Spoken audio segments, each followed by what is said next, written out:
The Pool of the Black One, Robert Ervin Howard. Into the West, unknown of man. Ships have sailed since the world began. Read, if you dare, what Skelos wrote, with dead hands fumbling his silken coat. And follow the ships through the wind-blown rack, follow the ships that come not back. Sancha, once of Cordova, yawned daintily, stretched her supple limbs luxuriously, and composed herself more comfortably on the ermine-fringed silk spread on the Carrack's poop deck. That the crew watched her with burning interest from waist and forecastle she was lazily aware, just as she was also aware that her short silk kirtle veiled little of her voluptuous contours from their eager eyes. Wherefore she smiled insolently and prepared to snatch a few more winks before the sun, which was just thrusting his golden disk above the ocean, should dazzle her eyes. But at that instant a sound reached her ears unlike the creaking of timbers, thrum of cordage and lap of waves. She sat up, her gaze fixed on the rail, over which, to her amazement, a dripping figure clambered. Her dark eyes opened wide, her red lips parted in a no of surprise. The intruder was a stranger to her. Water ran in rivulets from his great shoulders and down his heavy arms. His single garment, a pair of bright crimson silk breeks, was soaking wet, as was his broad gold-buckled girdle and the sheathed sword it supported. As he stood at the rail, the rising sun etched him like a great bronze statue. He ran his fingers through his streaming black mane, and his blue eyes lit as they rested on the girl. "Who are you?" she demanded. "Whence did you come?" He made a gesture toward the sea that took in a whole quarter of the compass, while his eyes did not leave her supple figure. "Are you a merman, that you rise up out of the sea?" she asked, confused by the candor of his gaze, though she was accustomed to admiration. Before he could reply, a quick step sounded on the boards, and the master of the Carrack was glowering at the stranger, fingers twitching at sword hilt. "Who the devil are you, sirrah?" this one demanded in no friendly tone. "I am Conan," the other answered imperturbably. Sancha pricked up her ears anew. She had never heard Zingaran spoken with such an accent as the stranger spoke it. "And how did you get aboard my ship?" The voice grated with suspicion. "I swam," exclaimed the master angrily. "Dog, would you jest with me? We are far beyond sight of land." "Whence do you come?" Conan pointed with a muscular brown arm toward the east, banded in dazzling gold by the lifting sun. "I came from the islands." "Oh." The other regarded him with increased interest. Black brows drew down over scowling eyes, and the thin lip lifted unpleasantly. "So you are one of those dogs of the Barracans?" A faint smile touched Conan's lips. "And do you know who I am?" his questioner demanded. "This ship is the Wastrel, so you must be Zaporavo." "I." It touched the captain's grim vanity that the man should know him. He was a tall man, tall as Conan, though of leaner build. Framed in his steel morion, his face was dark, saturnine and hawk-like, wherefore men called him the Hawk. His armor and garments were rich and ornate, after the fashion of a Zingaran grandee. His hand was never far from his sword hilt. There was little favor in the gaze he bent on Conan. Little love was lost between Zingaran renegades and the outlaws who infested the Baraka Islands off the southern coast of Zingara. These men were mostly sailors from Argos, with a sprinkling of other nationalities. They raided the shipping, and harried the Zingaran coast towns, just as the Zingaran buccaneers did, but these dignified their profession by calling themselves freebooters, while they dubbed the Baracans pirates. They were neither the first nor the last to gild the name of thief. Some of these thoughts passed through Zaporavo's mind as he toyed with his sword hilt and scowled at his uninvited guest. Conan gave no hint of what his own thoughts might be. He stood with folded arms as placidly as if upon his own deck, his lips smiled and his eyes were untroubled. "What are you doing here?" the freebooter demanded abruptly. "I found it necessary to leave the rendezvous at Tortage before moonrise last night," answered Conan. "I departed in a leaky boat, and rowed and bailed all night. Just at dawn I saw your topsails, and left the miserable tub to sink, while I made better speed in the water." "There are sharks in these waters," growled Zaporavo, and was vaguely irritated by the answering shrug of the mighty shoulders. A glance toward the waist showed a screen of eager faces staring upward. A word would send them leaping up on the poop in a storm of swords that would overwhelm even such a fighting man as the stranger looked to be. "Why should I burden myself with every nameless vagabond that the sea casts up?" snarled Zaporavo, his look and manner more insulting than his words. "A ship can always use another good sailor," answered the other without resentment. Zaporavo scowled, knowing the truth of that assertion. He hesitated, and doing so, lost his ship, his command, his girl, and his life. But of course he could not see into the future, and to him Conan was only another wastrel, cast up, as he put it, by the sea. He did not like the man, yet the fellow had given him no provocation. His manner was not insolent, though rather more confident than Zaporavo liked to see. "You'll work for your keep," snarled the hawk. "Get off the poop. And remember, the only law here is my will." The smile seemed to broaden on Conan's thin lips. Without hesitation but without haste he turned and descended into the waist. He did not look again at Sancha, who, during the brief conversation, had watched eagerly, all eyes and ears. As he came into the waist the crew thronged about him, Zingarans, all of them, half-naked, their gaudy silk garments splashed with jewels glinting in earrings and dagger hilts. They were eager for the time-honored sport of baiting the stranger. Here he would be tested, and his future status in the crew decided. Up on the poop Zaporavo had apparently already forgotten the stranger's existence, but Sancha watched, tense with interest. She had become familiar with such scenes, and knew the baiting would be brutal and probably bloody, but her familiarity with such matters was scanty compared to that of Conan. He smiled faintly as he came into the waist and saw the menacing figures pressing truculently about him. He paused and eyed the ring inscrutably, his composure unshaken. There was a certain code about these things. If he had attacked the captain, the whole crew would have been at his throat, but they would give him a fair chance against the one selected to push the brawl. The man chosen for this duty thrust himself forward, a wiry brute, with a crimson sash knotted about his head like a turban.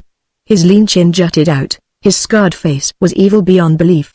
Every glance, each swaggering movement was an affront. His way of beginning the baiting was as primitive, raw and crude as himself. "Baraka, eh?" he sneered. "That's where they raise dogs for men. We of the fellowship spit on em like this." He spat in Conan's face and snatched at his own sword. The Burkan's movement was too quick for the eye to follow. His sledge-like fist crunched with a terrible impact against his tormentor's jaw, and the Zingaran catapulted through the air and fell in a crumpled heap by the rail. Conan turned towards the others. But for a slumbering glitter in his eyes, his bearing was unchanged. But the baiting was over as suddenly as it had begun. The seaman lifted their companion, his broken jaw hung slack, his head lolled unnaturally. "By Mitra, his neck's broken," swore a black-bearded Sirogue. "You freebooters are a weak-boned race," laughed the pirate. "On the brokers we take no account of such taps as that. Will you play at sword strokes, now, any of you? No? Then all's well, and we're friends, eh?" There were plenty of tongues to assure him that he spoke truth. Brawny arms swung the dead man over the rail, and a dozen fins cut the water as he sank. Conan laughed and spread his mighty arms as a great cat might stretch itself, and his gaze sought the deck above. Sancha leaned over the rail, red lips parted, dark eyes aglow with interest. The sun behind her outlined her lithe figure through the light kirtle which its glow made transparent. Then across her fell Zaporavo's scowling shadow and a heavy hand fell possessively on her slim shoulder. There were menace and meaning in the glare he bent on the man in the waist. Conan grinned back, as if at a jest none knew but himself. Zaporavo made the mistake so many autocrats make, alone in somber grandeur on the poop. He underestimated the man below him. He had his opportunity to kill Conan, and he let it pass, engrossed in his own gloomy ruminations. He did not find it easy to think any of the dogs beneath his feet constituted a menace to him. He had stood in the high places so long, and had ground so many foes underfoot, that he unconsciously assumed himself to be above the machinations of inferior rivals. Conan, indeed, gave him no provocation. He mixed with the crew, lived and made merry as they did. He proved himself a skilled sailor, and by far the strongest man any of them had seen. He did the work of 3 men, and was always first to spring to any heavy or dangerous task. His mates began to rely upon him. He did not quarrel with them, and they were careful not to quarrel with him. He gambled with them, putting up his girdle and sheath for a stake, won their money and weapons, and gave them back with a laugh. The crew instinctively looked toward him as the leader of the forecastle. He vouchsafed no information as to what had caused him to flee the brokers, but the knowledge that he was capable of a deed bloody enough to have exiled him from that wild band increased the respect felt toward him by the fierce freebooters. Towards Zaporavo and the mates he was imperturbably courteous, never insolent or servile. The dullest was struck by the contrast between the harsh, taciturn, gloomy commander, and the pirate whose laugh was gusty and ready, who roared ribald songs in a dozen languages, guzzled ale like a toper, and apparently had no thought for the morrow. Had Zaporavo known he was being compared, even though unconsciously, with a man before the mast, he would have been speechless with amazed anger. But he was engrossed with his broodings, which had become blacker and grimmer as the years crawled by, and with his vague grandiose dreams, and with the girl whose possession was a bitter pleasure, just as all his pleasures were. and she looked more and more at the black-maned giant who towered among his mates at work or play. He never spoke to her, but there was no mistaking the candor of his gaze. She did not mistake it, and she wondered if she dared the perilous game of leading him on. No great length of time lay between her and the palaces of Cordova, but it was as if a world of change separated her from the life she had lived before Zaporavo tore her screaming from the flaming caravel his wolves had plundered. She, who had been the spoiled and petted daughter of the Duke of Cordova, learned what it was to be a buccaneer's plaything, and because she was supple enough to bend without breaking, she lived where other women had died, and because she was young and vibrant with life, she came to find pleasure in the existence. The life was uncertain, dreamlike, with sharp contrasts of battle, pillage, murder, and flight. Zaporavo's red visions made it even more uncertain than that of the average freebooter. No one knew what he planned next. Now they had left all charted coasts behind and were plunging further and further into that unknown billowy waste ordinarily shunned by seafarers, and into which, since the beginnings of time, ships had ventured, only to vanish from the sight of man forever. All known lands lay behind them, and day upon day the blue surging immensity lay empty to their sight. Here there was no loot, no towns to sack, nor ships to burn. The men murmured, though they did not let their murmurings reach the ears of their implacable master, who tramped the poop day and night in gloomy majesty, or pored over ancient charts and time-yellowed maps, reading in tomes that were crumbling masses of wormeat and parchment. At times he talked to Sancha, wildly it seemed to her, of lost continents, and fabulous isles dreaming unguessed amidst the blue foam of nameless gulfs, where horned dragons guarded treasures gathered by pre-human kings. Long, long ago, Sancha listened, uncomprehending, hugging her slim knees, her thoughts constantly roving away from the words of her grim companion back to a clean-limbed bronze giant whose laughter was gusty and elemental as the sea wind. So, after many weary weeks, they raised land to westward, and at dawn dropped anchor in a shallow bay, and saw a beach which was like a white band bordering an expanse of gently grassy slopes, masked by green trees.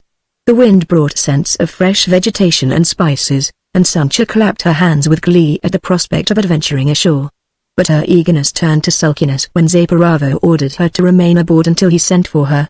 He never gave any explanation for his commands, so she never knew his reason, unless it was the lurking devil in him that frequently made him hurt her without cause. So she lounged sulkily on the poop and watched the men row ashore through the calm water that sparkled like liquid jade in the morning sunlight. She saw them bunched together on the sands, suspicious, weapons ready, while several scattered out through the trees that fringed the beach. Among these, she noted, was Conan. There was no mistaking that tall brown figure with its springy step. Men said he was no civilized man at all, but a Cimmerian, one of those barbaric tribesmen who dwelt in the grey hills of the far north, and whose raids struck terror in their southern neighbors. At least, she knew that there was something about him, some supervitality or barbarism that set him apart from his wild mates. Voices echoed along the shore, as the silence reassured the buccaneers. The clusters broke up, as men scattered along the beach in search of fruit. She saw them climbing and plucking among the trees, and her pretty mouth watered. She stamped a little foot and swore with the proficiency acquired by association with her blasphemous companions. The men on shore had indeed found fruit, and were gorging on it, finding one unknown golden-skinned variety especially luscious. But Zaporavo did not seek or eat fruit. His scouts having found nothing indicating men or beasts in the neighborhood, he stood staring inland, at the long reaches of grassy slopes melting into one another.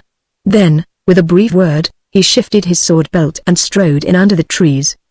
His mate expostulated with him against going alone, and was rewarded by a savage blow in the mouth. Zaporavo had his reasons for wishing to go alone. He desired to learn if this island were indeed that mentioned in the mysterious book of Skelos, whereon, nameless sages aver, strange monsters guard crypts filled with hieroglyph careen gold. Nor, for murky reasons of his own, did he wish to share his knowledge, if it were true, with anyone, much less his own crew. Sancha, watching eagerly from the poop, saw him vanish into the leafy fastness. Presently she saw Conan, the broken, turn, glance briefly at the men scattered up and down the beach, then the pirate went quickly in the direction taken by Zaporavo, and likewise vanished among the trees. Sancha's curiosity was piqued. She waited for them to reappear, but they did not. The seamen still moved aimlessly up and down the beach, and some had wandered inland. May had lain down in the shade to sleep. Time passed and she fidgeted about restlessly. The sun began to beat down hotly, in spite of the canopy above the poop deck. Here it was warm, silent, draggingly monotonous, A few yards away across a band of blue shallow water, the cool shady mystery of tree-fringed beach and woodland-dotted meadow beckoned her. Moreover, the mystery concerning Zaporavo and Conan tempted her. She well knew the penalty for disobeying her merciless master, and she sat for some time, squirming with indecision. At last she decided that it was worth even one of Zaporavo's whippings to play truant, and with no more ado she kicked off her soft leather sandals, slipped out of her kirtle and stood up on the deck naked as Eve. Clambering over the rail and down the chains, she slid into the water and swam ashore. She stood on the beach a few moments, squirming as the sands tickled her small toes, while she looked for the crew. She saw only a few, at some distance up or down the beach. Many were fast asleep under the trees, bits of golden fruit still clutched in their fingers. She wondered why they should sleep so soundly, so early in the day. None hailed her as she crossed the white girdle of sand and entered the shade of the woodland. The trees, she found, grew in irregular clusters, and between these groves stretched rolling expanses of meadow-like slopes. As she progressed inland, in the direction taken by Zaporavo, she was entranced by the green vistas that unfolded gently before her, soft slope beyond slope, carpeted with green sward and dotted with groves. Between the slopes lay gentle declivities, likewise sordid. The scenery seemed to melt into itself, or each scene into the other. The view was singular, at once broad and restricted. Over all a dreamy silence lay like an enchantment. Then she came suddenly onto the level summit of a slope, circled with tall trees, and the dreamily fairy-like sensation vanished abruptly at the sight of what lay on the reddened and trampled grass. Sancha involuntarily cried out and recoiled, then stole forward, wide-eyed, trembling in every limb. It was Zaporavo who lay there on the sward, staring sightlessly upward, a gaping wound in his breast. His sword lay near his nerveless hand. The hawk had made his last swoop. It is not to be said that Sancha gazed on the corpse of her lord without emotion. She had no cause to love him, yet she felt at least the sensation any girl might feel when looking on the body of the man who was first to possess her. She did not weep or feel any need of weeping, but she was seized by a strong trembling. Her blood seemed to congeal briefly, and she resisted a wave of hysteria. She looked about her for the man she expected to see. Nothing met her eyes but the ring of tall, thickly leafed forest giants, and the blue slopes beyond them. Had the freebooter's slayer dragged himself away, mortally wounded? No bloody tracks led away from the body. Puzzled, she swept the surrounding trees, stiffening as she caught to rustle in the emerald leaves that seemed not to be of the wind. She went toward the trees, staring into the leafy depths. Conan? Her call was inquiring. Her voice sounded strange and small in the vastness of silence that had grown suddenly tense. Her knees began to tremble as a nameless panic swept over her. Conan! She cried desperately. It is I, Sancha. Where are you? Please, Conan. Her voice faltered away. Unbelieving horror dilated her brown eyes. Her red lips parted to an inarticulate scream. Paralysis gripped her limbs. Where she had such desperate need of swift flight, she could not move. She could only shriek wordlessly. Too, when Conan saw Zaporavo stalk alone into the woodland, he felt that the chance he had watched for had come. He had eaten no fruit, nor joined in the horseplay of his mates. All his faculties were occupied with watching the buccaneer chief. Accustomed to Zaporavo's moods, his men were not particularly surprised that their captain should choose to explore an unknown and probably hostile isle alone. They turned to their own amusement, and did not notice Conan when he glided like a stalking panther after the chieftain. Conan did not underrate his dominance of the crew. But he had not gained the right, through battle and foray, to challenge the captain to a duel to the death. In these empty seas there had been no opportunity for him to prove himself according to freebooter law. The crew would stand solidly against him if he attacked the chieftain openly. But he knew that if he killed Zaporavo without their knowledge, the leaderless crew would not be likely to be swayed by loyalty to a dead man. In such wolf packs only the living counted, so he followed Zaporavo with sword in hand and eagerness in his heart, until he came out onto a level summit, circled with tall trees, between whose trunks he saw the green vistas of the slopes melting into the blue distance. In the midst of the glade Zaporavo, sensing pursuit, turned, hand on hilt. The buccaneer swore, "Dog, why do you follow me? Are you mad?" "To ask?" laughed Conan, coming swiftly toward his erstwhile chief. His lips smiled, and in his blue eyes danced a wild gleam. Zaporavo ripped out his sword with a black curse, and steel clashed against steel as the broken came in recklessly and wide open, his blade singing a wheel of blue flame about his head. Zaporavo was the veteran of 1,000 fights by sea and by land. There was no man in the world more deeply and thoroughly versed than he in the law of swordcraft. but he had never been pitted against a blade wielded by those bred in the wild lands beyond the borders of civilization. Against his fighting craft was matched blinding speed and strength impossible to a civilized man. Conan's manner of fighting was unorthodox, but instinctive and natural as that of a timber wolf. The intricacies of the sword were as useless against his primitive fury as a human boxer's skill against the onslaughts of a panther. Fighting as he had never fought before, straining every last ounce of effort to parry the blade that flickered like lightning about his head, Zaporavo in desperation caught a full stroke near his hilt, and felt his whole arm go numb beneath the terrific impact. That stroke was instantly followed by a thrust with such terrible drive behind it that the sharp point ripped through chainmail and ribs like paper, to transfix the heart beneath. Zaporavo's lips writhed in brief agony, but, grim to the last, he made no sound. He was dead before his body relaxed on the trampled grass, where blood drops glittered like spilt rubies in the sun. Conan shook the red drops from his sword, grinned with unaffected pleasure, stretched like a huge cat and abruptly stiffened, the expression of satisfaction on his face being replaced by a stare of bewilderment. He stood like a statue, his sword trailing in his hand. As he lifted his eyes from his vanquished foe, they had absently rested on the surrounding trees, and the vistas beyond. And he had seen a fantastic thing, a thing incredible and inexplicable. Over the soft rounded green shoulder of a distant slope had loped a tall black naked figure, bearing on its shoulder an equally naked white form. The apparition vanished as suddenly as it had appeared, leaving the watcher gasping in surprise. The pirate stared about him, glanced uncertainly back the way he had come, and swore. He was nonplussed, a bit upset, if the term might be applied to one of such steely nerves as his. In the midst of realistic, if exotic surroundings, a vagrant image of fantasy and nightmare had been introduced. Conan doubted neither his eyesight nor his sanity. He had seen something alien and uncanny, he knew. The mere fact of a black figure racing across the landscape carrying a white captive was bizarre enough, but this black figure had been unnaturally tall. Shaking his head doubtfully, Conan started off in the direction in which he had seen the thing. He did not argue the wisdom of his move, with his curiosity so piqued, he had no choice but to follow its promptings. Slope after slope he traversed, each with its even sward and clustered groves. The general trend was always upward, though he ascended and descended the gentle inclines with monotonous regularity. The array of rounded shoulders and shallow declivities was bewildering and apparently endless. But at last he advanced up what he believed was the highest summit on the island, and halted at the sight of green shining walls and towers, which, until he had reached the spot on which he then stood, had merged so perfectly with the green landscape as to be invisible, even to his keen sight. He hesitated, fingered his sword, then went forward, bitten by the worm of curiosity. He saw no one as he approached a tall archway in the curving wall. There was no door. Peering warily through, he saw what seemed to be a broad open court, grass-carpeted, surrounded by a circular wall of the green semi-translucent substance. Various arches opened from it. Advancing on the balls of his bare feet, sword ready, he chose one of these arches at random, and passed into another similar court. Over an inner wall he saw the pinnacles of strangely shaped tower-like structures. One of these towers was built in, or projected into the court in which he found himself, and a broad stair led up to it, along the side of the wall. Up this he went, wondering if it were all real, or if he were not in the midst of a black lotus dream.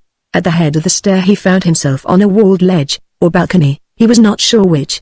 He could now make out more details of the towers, but they were meaningless to him.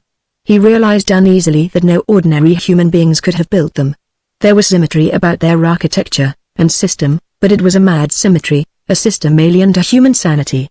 As for the plan of the whole town, castle, or whatever it was intended for, he could see just enough to get the impression of a great number of courts, mostly circular, each surrounded by its own wall, and connected with the others by open arches, and all, apparently, grouped about the cluster of fantastic towers in the center. Turning in the other direction from these towers, he got a fearful shock, and crouched down suddenly behind the parapet of the balcony, glaring amazedly. The balcony or ledge was higher than the opposite wall, and he was looking over that wall into another sordid court. The inner curve of the further wall of that court differed from the others he had seen, in that, instead of being smooth, it seemed to be banded with long lines or ledges, crowded with small objects the nature of which he could not determine. However, he gave little heed to the wall at the time. His attention was centered on the band of beings that squatted about a dark green pool in the midst of the court. These creatures were black and naked, made like men, but the least of them, standing upright, would have towered head and shoulders above the tall pirate. They were rangy rather than massive, but were finely formed, with no suggestion of deformity or abnormality, save as their great height was abnormal. But even at that distance Conan sensed the basic diabolism of their features. In their midst, cringing and naked, stood a youth that Conan recognized as the youngest sailor aboard the wastrel. He, then, had been the captive the pirate had seen borne across the grass-covered slope. Conan had heard no sound of fighting, saw no bloodstains or wounds on the sleek ebon limbs of the giants. Evidently the lad had wandered inland away from his companions and been snatched up by a black man lurking in ambush.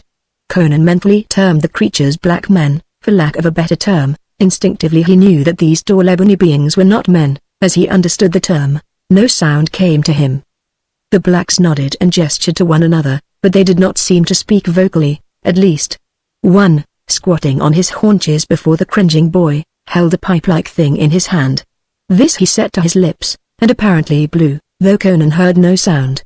But the Zingaran youth heard or felt, and cringed.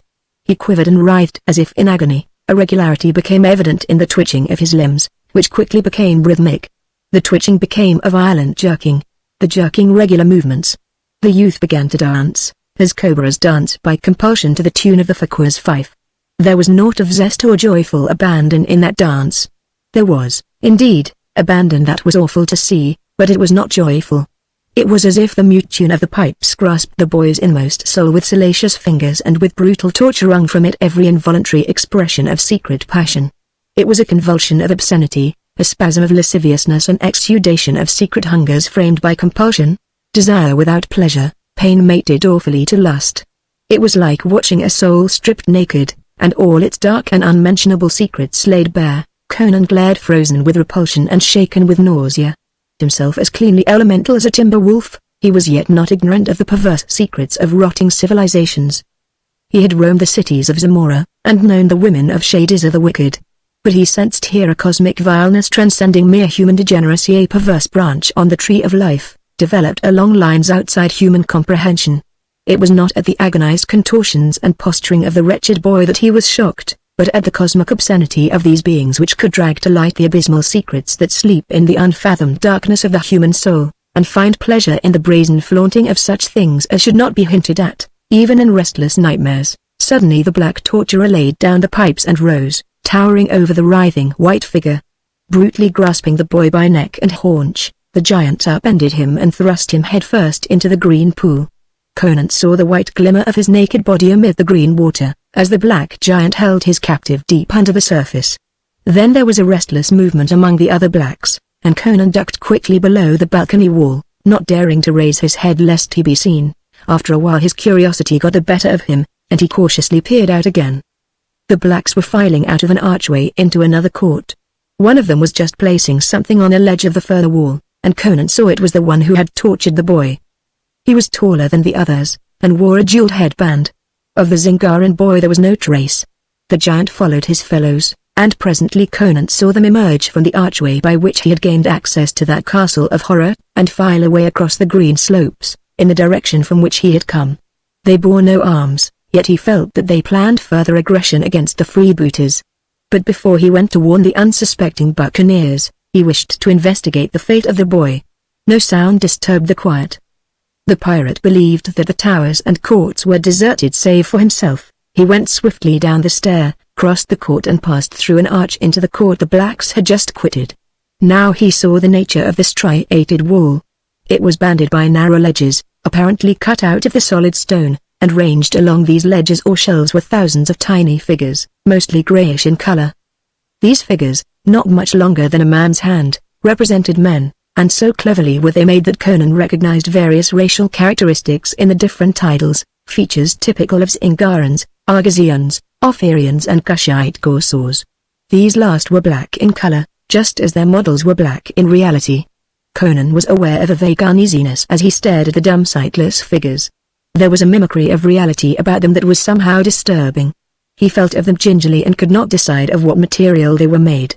It felt like petrified bone, but he could not imagine petrified substance being found in the locality in such abundance as to be used so lavishly. He noticed that the images representing types with which he was familiar were all on the higher ledges. The lower ledges were occupied by figures the features of which were strange to him, They either embodied merely the artist's imagination, or typified racial types long vanished and forgotten. Shaking his head impatiently, Conan turned toward the pool. The circular court offered no place of concealment, as the body of the boy was nowhere in sight. It must be lying at the bottom of the pool, approaching the placid green disk. He stared into the glimmering surface. It was like looking through a thick green glass, unclouded, yet strangely illusory. Of no great dimensions, the pool was round as a well, bordered by a rim of green jade. Looking down he could see the rounded bottom. How far below the surface he could not decide. But the pool seemed incredibly deep. He was aware of a dizziness as he looked down, much as if he were looking into an abyss. He was puzzled by his ability to see the bottom, but it lay beneath his gaze, impossibly remote, elusive, shadowy, yet visible. At times he thought a faint luminosity was apparent deep in the jade-colored depth, but he could not be sure. Yet he was sure that the pool was empty except for the shimmering water. Then where in the name of Crom was the boy whom he had seen brutally drowned in that pool? Rising, Conan fingered his sword, and gazed around the court again. His gaze focused on a spot on one of the higher ledges. There he had seen the tall black place. Something cold sweat broke suddenly out on Conan's brown hide. Hesitantly, yet as if drawn by a magnet, the pirate approached the shimmering wall.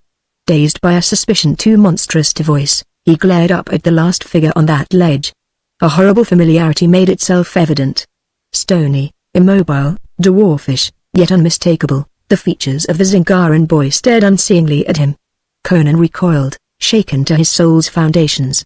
His sword trailed in his paralyzed hand as he glared, open-mouthed, stunned by the realization which was too abysmal and awful for the mind to grasp. Yet the fact was indisputable. The secret of the dwarfish figures was revealed, though behind that secret lay the darker and more cryptic secret of their being. How long Conan stood drowned in dizzy cogitation, he never knew.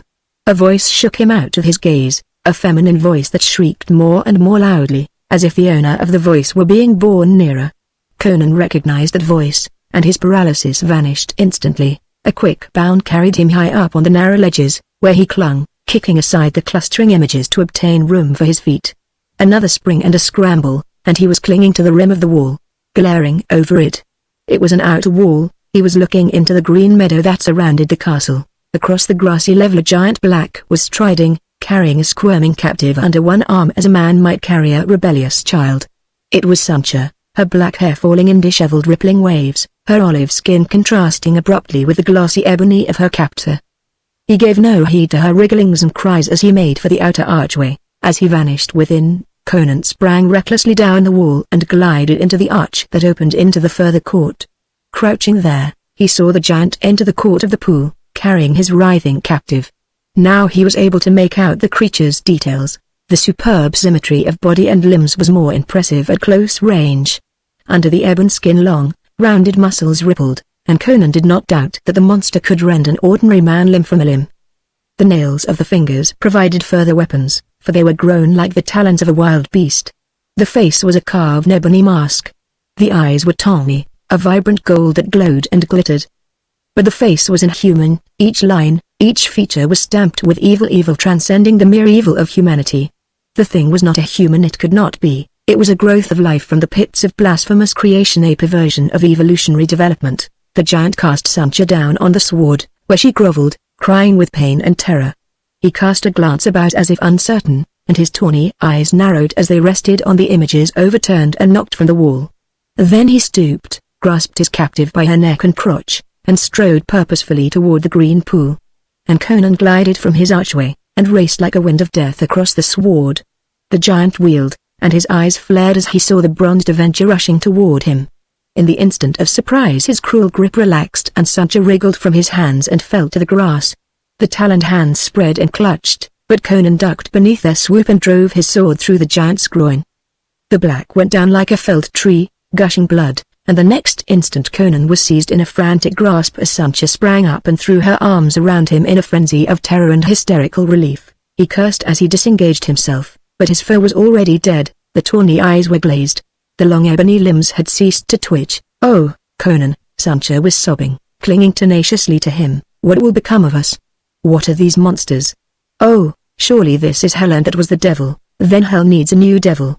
The Broken grinned fiercely. "But how did he get hold of you? Have they taken the ship?" "I don't know." She tried to wipe away her tears, fumbled for her skirt, and then remembered that she wore none. I came ashore. I saw you follow Zaporavo, and I followed you both. I found Zaporavo was it you? Who else? He grunted. What then? I saw a movement in the trees, she shuddered. I thought it was you. I called, then I saw that black thing squatting like an ape among the branches, leering down at me. It was like a nightmare. I couldn't run. All I could do was squeal. Then it dropped from the tree and seized me. Oh, oh, oh. She hid her face in her hands, and was shaken anew at the memory of the horror. Well, we've got to get out of here, he growled, catching her wrist. Come on, we've got to get to the crew. Most of them were asleep on the beach as I entered the woods, she said. Asleep? He exclaimed profanely. What in the seven devils of hell's fire and damnation? Listen. She froze. A white quivering image of fright. I heard it. He snapped. A moaning cry. Wait. He bounded up the ledges again and, glaring over the wall, swore with a concentrated fury that made even Sancha gasp. The black men were returning, but they came not alone or empty-handed. Each bore a limp human form, some bore two.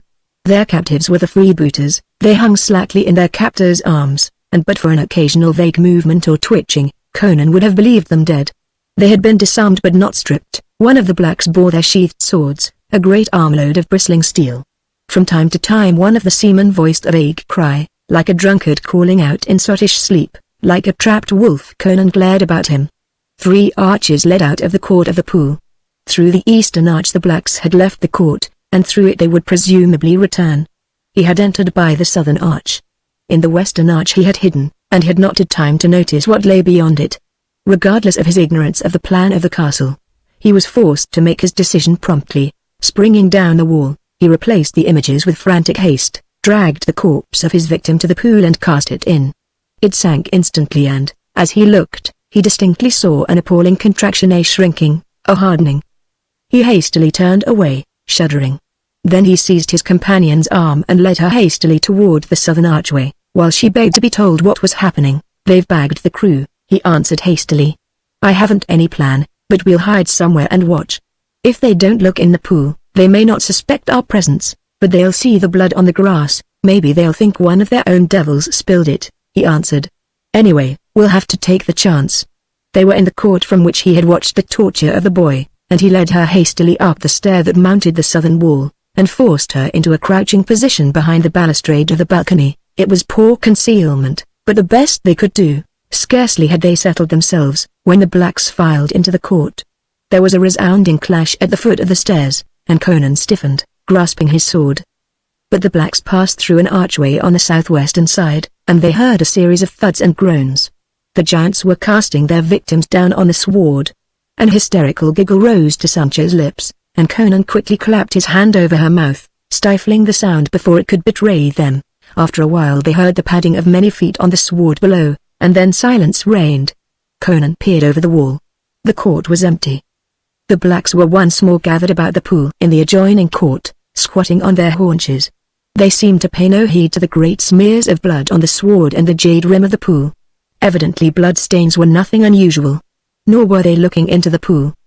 They were engrossed in some inexplicable conclave of their own. The tall black was playing again on his golden pipes, and his companions listened like ebony statues. Taking Sancha's hand, Conan glided down the stair, stooping so that his head would not be visible above the wall. The cringing girl followed perforce, staring fearfully at the arch that led into the court of the pool, but through which, at that angle, neither the pool nor its grim throng were visible. At the foot of the stair lay the swords of the Zingarans. The clash they had heard had been the casting down of the captured weapons. Conan drew Sancha toward the southwestern arch, and they silently crossed the sward and entered the court beyond. There the freebooters lay in careless heaps, mustaches bristling, earrings glinting. Here and there one stirred or groaned restlessly. Conan bent down to them, and Sancha knelt beside him, leaning forward with her hands on her thighs. What is that sweet cloying smell? She asked nervously. It's on all their breaths. It's the damned fruit they were eating, he answered softly. I remember the smell of it. It must have been like the black lotus, that makes men sleep. By Crom, they are beginning to awake but they're unarmed, and I have an idea that those black devils won't wait long before they begin their magic on them. What chance will the lads have, unarmed and stupid with slumber? He brooded for an instant, scowling with the intentness of his thoughts. then seized Sancha's olive shoulder in a grip that made her wince. "Listen. I'll draw those black swine into another part of the castle and keep them busy for a while. Meanwhile you shake these fools awake, and bring their swords to them. It's a fighting chance. Can you do it?" I don't know," she stammered, shaking with terror, and hardly knowing what she was saying. With a curse, Conan caught her thick tresses near her head and shook her until the walls danced to her dizzy sight. "You must do it," he hissed at her. "It's our only chance. I'll do my best," she gasped, and with a grunt of commendation and an encouraging slap on the back that nearly knocked her down, he glided away. A few moments later he was crouching at the arch that opened into the court of the pool, glaring upon his enemies. They still sat about the pool, but were beginning to show evidences of an evil impatience. From the court where lay the rousing buccaneers he heard their groans growing louder, beginning to be mingled with incoherent curses. He tensed his muscles and sank into a pantherish crouch, breathing easily between his teeth. The jewel giant rose, taking his pipes from his lips, and at that instant Conan was among the startled blacks with a tigerish bound. And as a tiger leaps and strikes among his prey, Conan leapt and struck. Thrice his blade flickered before any could lift a hand in defense. Then he bounded from among them and raced across the sward. Behind him sprawled three black figures. Their skulls split, but though the unexpected fury of his surprise had caught the giants off guard, the survivors recovered quickly enough. They were at his heels as he ran through the western arch, their long legs sweeping them over the ground at headlong speed. However, he felt confident of his ability to outfoot them at will, but that was not his purpose. He intended leading them on a long chase, in order to give Sancha time to rouse and arm the Zingarans, and as he raced into the court beyond the western arch, he swore. This court differed from the others he had seen. Instead of being round, it was octagonal, and the arch by which he had entered was the only entrance or exit. Wheeling, he saw that the entire band had followed him in, a group clustered in the arch, and the rest spread out in a wide line as they approached. He faced them, backing slowly toward the northern wall. The line bent into a semicircle, spreading out to hem him in. He continued to move backward, but more and more slowly, noting the spaces widening between the pursuers. They feared lest he should try to dart around a horn of the crescent, and lengthen their line to prevent it. He watched with the calm alertness of a wolf, and when he struck it was with the devastating suddenness of a thunderbolt full at the center of the crescent. The giant who barred his way went down cloven to the middle of the breastbone, and the pirate was outside their closing ring before the blacks to right and left could come to their stricken comrades' aid. The group at the gate prepared to receive his onslaught, but Conan did not charge them. He had turned and was watching his hunters without apparent emotion, and certainly without fear. This time they did not spread out in a thin line. They had learned that it was fatal to divide their forces against such an incarnation of clawing, rending fury. They bunched up in a compact mass, and advanced on him without undue haste, maintaining their formation. Conan knew that if he fell foul of that mass of taloned muscle and bone, there could be but one culmination. Once let them drag him down among them where they could reach him with their talons and use their greater body weight to advantage, even his primitive ferocity would not prevail. He glanced around the wall and saw a ledge-like projection above a corner on the western side. What it was he did not know, but it would serve his purpose. He began backing toward that corner, and the giants advanced more rapidly. They evidently thought that they were herding him into the corner themselves, and Conan found time to reflect that they probably looked on him as a member of a lower order, mentally inferior to themselves. So much the better. Nothing is more disastrous than underestimating one's antagonist. Now he was only a few yards from the wall, and the blacks were closing in rapidly, evidently thinking to pin him in the corner before he realized his situation. The group at the gate had deserted their post and were hastening to join their fellows. The giants half-crouched, eyes blazing like golden hellfire, teeth glistening whitely, taloned hands lifted as if to fend off attack. They expected an abrupt and violent move on the part of their prey, but when it came, it took them by surprise. Conan lifted his sword, took a step toward them, then wheeled and raced to the wall. With a fleeting oil and release of steel muscles, he shot high in the air, and his straining arm hooked its fingers over the projection. Instantly there was a rending crash and the jutting ledge gave way, precipitating the pirate back into the court. He hit on his back, which for all its springy sinews would have broken but for the cushioning of the sword, and rebounding like a great cat, he faced his foes. The dancing recklessness was gone from his eyes. They blazed like blue balefire, his mane bristled, his thin lips snarled. In an instant the affair had changed from a daring game to a battle of life and death, and Conan's savage nature responded with all the fury of the wild. The blacks, halted an instant by the swiftness of the episode, now made to sweep on him and drag him down. But in that instant a shout broke the stillness. Wheeling, the giants saw a disreputable throng crowding the arch. The buccaneers weaved drunkenly, they swore incoherently. They were addled and bewildered, but they grasped their swords and advanced with a ferocity not dimmed in the slightest by the fact that they did not understand what it was all about. As the blacks glared in amazement, Conan yelled stridently and struck them like a razor-edged thunderbolt. They fell like ripe grains beneath his blade, and the Zingarans, shouting with muddled fury, ran groggily across the court and fell on their gigantic foes with bloodthirsty zeal. They were still dazed, emerging hazily from drugged slumber. They had felt Sancha frantically shaking them and shoving swords into their fists, and had vaguely heard her urging them to some sort of action. They had not understood all she said, but the sight of strangers, and blood streaming, was enough for them. In an instant the court was turned into a battleground which soon resembled a slaughterhouse. The Zingarans weaved and dropped on their feet, but they wielded their swords with power and effect, swearing prodigiously, and quite oblivious to all wounds except those instantly fatal. They far outnumbered the blacks, but these proved themselves no mean antagonists. Towering above their assailants, the giants wrought havoc with talons and teeth, tearing out men's throats, and dealing blows with clenched fists that crushed in skulls. Mixed and mingled in that melee, the buccaneers could not use their superior agility to the best advantage, and many were too stupid from their drugged sleep to avoid blows aimed at them. They fought with a blind wild beast ferocity, too intent on dealing death to evade it. The sound of the hacking swords was like that of butchers' cleavers, and the shrieks, yells and curses were appalling. Sancha, shrinking in the archway, was stunned by the noise and fury. She got a dazed impression of a whirling chaos in which steel flashed and hacked, arms tossed, snarling faces appeared and vanished, and straining bodies collided, rebounded, locked and mingled in a devil's dance of madness. Details stood out briefly, like black etchings on a background of blood. She saw a Zingaran sailor, blinded by a great flap of scalp torn loose and hanging over his eyes, brace his straddling legs and drive his sword to the hilt in a black belly. She distinctly heard the buccaneer grunt as he struck, and saw the victim's tawny eyes roll up in sudden agony. Blood and entrails gushed out over the driven blade. The dying black caught the blade with his naked hands, and the sailor tugged blindly and stupidly. Then a black arm hooked about the Zingaran's head, a black knee was planted with cruel force in the middle of his back. His head was jerked back at a terrible angle, and something cracked above the noise of the fray, like the breaking of a thick branch. The conqueror dashed his victim's body to the earth, and as he did, something like a beam of blue light flashed across his shoulders from behind, from right to left. He staggered, his head toppled forward on his breast, and thence, hideously, to the earth. Sancha turned sick. She gagged and wished to vomit. She made abortive efforts to turn and flee from the spectacle, but her legs would not work. Nor could she close her eyes. In fact, she opened them wider.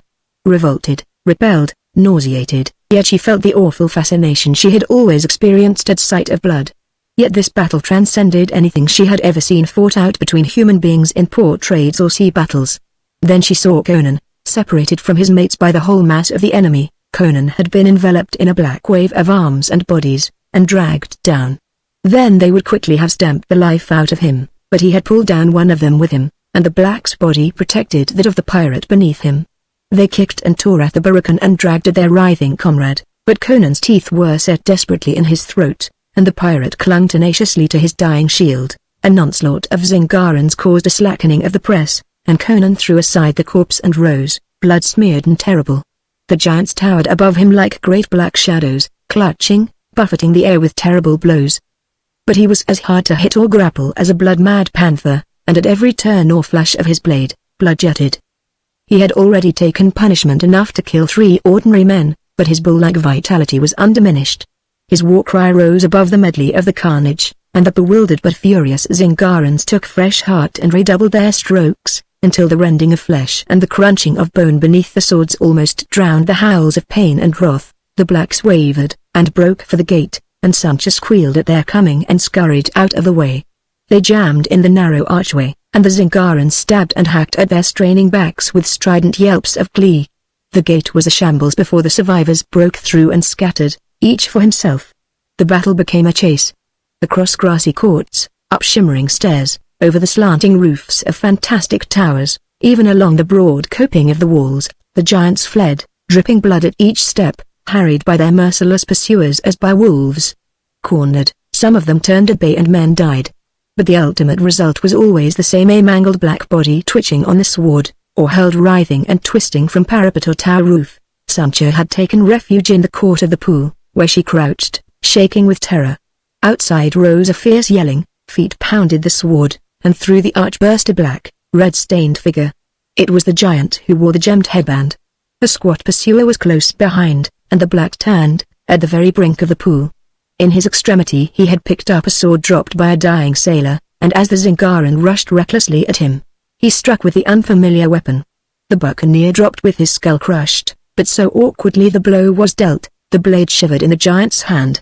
He hurled the hilt at the figures which thronged the arch, and bounded toward the pool, his face a convulsed mask of hate. Conan burst through the men at the gate, and his feet spurned the sward in his headlong charge.